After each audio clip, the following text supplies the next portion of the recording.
Bonjour à tous et bienvenue à ce 4e séminaire de Calirel Santé sur une thématique emblématique pour notre programme de travail 2020, qu'est l'expérience patient dans tous ses états. Nous ne sommes plus dans un système où le patient est un simple bénéficiaire du système de santé ou de l'offre de soins.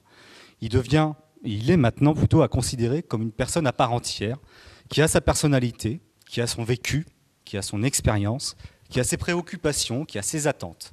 Et tout ceci, son histoire de vie, couplée à son parcours de soins, doit façonner les interactions entre lui et l'organisation du système de santé. Il convient donc d'accorder au patient, à l'usager, sa véritable place au cœur de notre système de santé.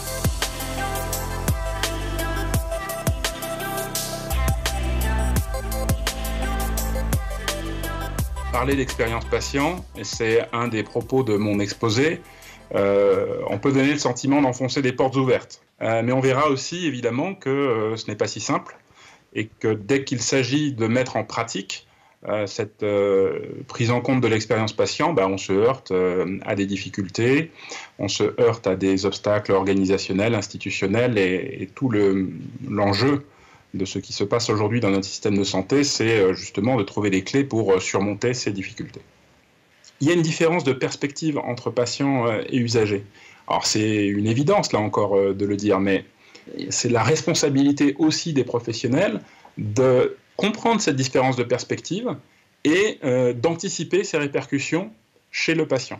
Et ça passe évidemment par un effort d'information et de communication et de posture professionnelle avec lequel il faut progressivement s'entraîner d'une certaine manière.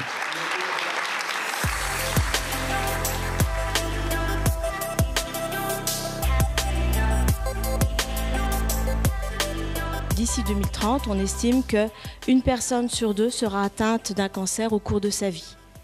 Et avec le vieillissement de la population, la prévalence du cancer ne va cesser d'augmenter.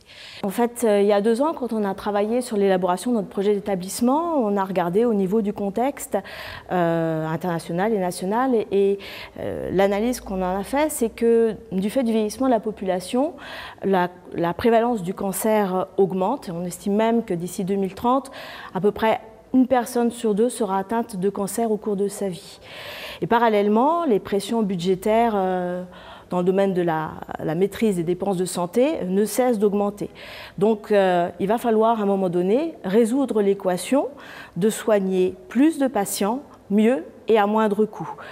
Alors il y a 2 rapports qui préconisent, un, de se concentrer sur le gaspillage et l'inefficience. Il y a d'abord un rapport de l'OMS qui met en exergue qu'il y a à peu près 20% des budgets des dépenses de santé qui sont utilisées pour des traitements et des soins inefficaces.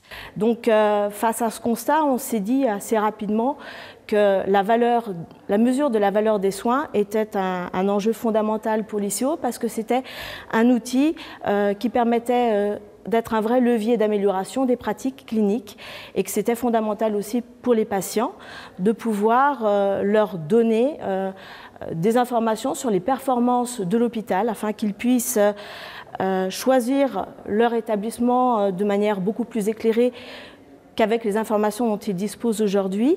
Et puis également, des études montrent que le fait de recueillir les résultats rapportés par les patients en termes de qualité de vie, de degré de santé, il y a différentes études qui montrent qu'on arrive à améliorer la survie des patients. C'est du moment où on mesure les choses, on définit les endroits où on est moins bon et où il faut qu'on progresse.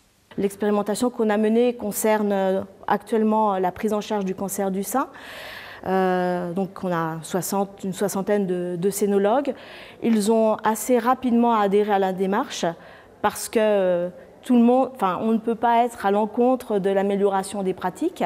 Et puis au-delà, c'est la création d'un registre de données en vie réelle, qui peuvent être aussi utilisées à des fins de recherche. Et c'est une des missions fondamentales de l'Institut de cancérologie de l'Ouest en tant que centre de lutte contre le cancer. Et tous nos cliniciens sont plus ou moins déjà partie prenante dans des projets de recherche. Donc ils ont très rapidement fait le lien et ils ont très rapidement perçu l'intérêt qu'ils pouvaient retirer de cette expérience et de cette démarche nouvelle que l'on instaure pour pouvoir améliorer la prise en charge de leurs patients qui leur tient à cœur. Notre objectif, c'est que les cliniciens puissent, au moment de la consultation, visualiser sous forme de diagramme les résultats pour avoir un score global et voir comment ça a évolué.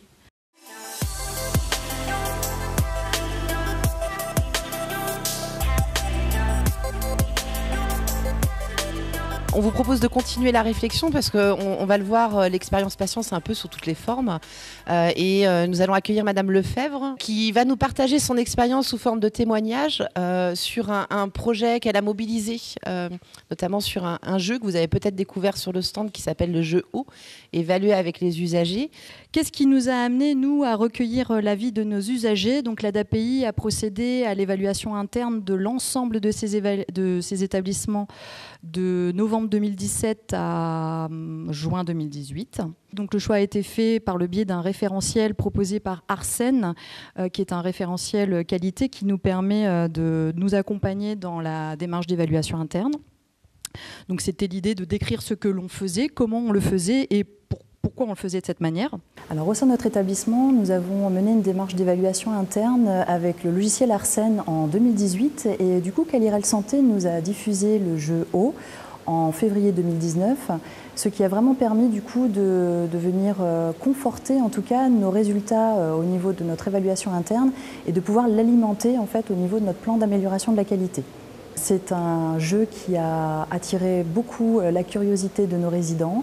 Ça a vraiment rassemblé, je pense, et on en a senti une plus-value en tout cas parce que leur parole a été vraiment valorisée en tout cas au sein de ce jeu et on sent que cette dimension en tout cas de pouvoir avoir un endroit où on peut exprimer sa satisfaction était très important pour eux.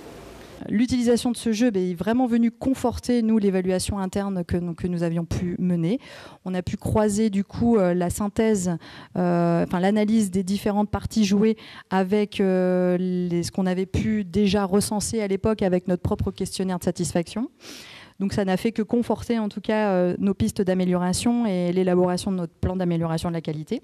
Alors, ce jeu pourrait être encore amélioré au niveau notamment de l'accessibilité de sa forme, puisqu'il est fait sous forme de questions tout simplement. Donc l'accessibilité est réduite pour les personnes qui n'ont pas accès à une communication verbale à proprement dite et à une capacité d'élaboration. Donc avec des images pictographiées, je pense que les établissements peuvent améliorer le jeu en transformant les questions et en les adaptant en fait, au public qu'ils accueillent.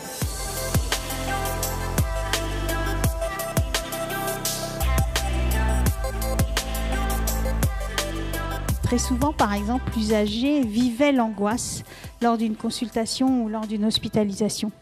Comment, par rapport à la façon dont on fournissait une information à l'usager, la plus complète possible, la plus simple et la plus claire possible, on pouvait justement essayer de lever cette angoisse. Quoi de mieux que des outils de communication pour tenter d'informer les usagers et les professionnels de santé par rapport à ces outils que nous voulions mettre à leur disposition. Ces outils, ils vont nous parler en fait de l'information, ils vont nous parler de tout ce qui est important à savoir, à connaître, quelles sont les démarches que l'usager, par exemple, peut faire avant de se rendre à une consultation, tout simplement, ou lors d'une hospitalisation, par exemple. Justement parce que lorsque l'on se rend à l'hôpital pour une consultation ou pour une hospitalisation, on est quelquefois un peu stressé, un peu angoissé. Et en fait, nous pensions que ces outils permettraient à l'usager de dépasser cet état de stress et d'angoisse. Vraiment, l'intérêt, à la fois pour les professionnels et pour les usagers, c'est de pouvoir ensemble, en même temps, autour d'une même table, échanger et trouver des pistes communes.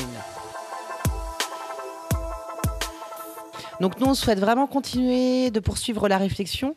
La thématique, c'est une thématique qu'on porte fortement au niveau de Calirel Santé. On peut faire de la mesure de l'expérience patient avec des données quantitatives, recueillies, cliniques, poussées. Et puis on peut faire aussi de la mesure de l'expérience patient avec des choses beaucoup plus souples, qualitatives, et qui vont, dans certains types d'accompagnement ou de prise en charge, être beaucoup plus puissants qu'un simple indicateur chiffré. Merci à tous en tout cas et à très bientôt.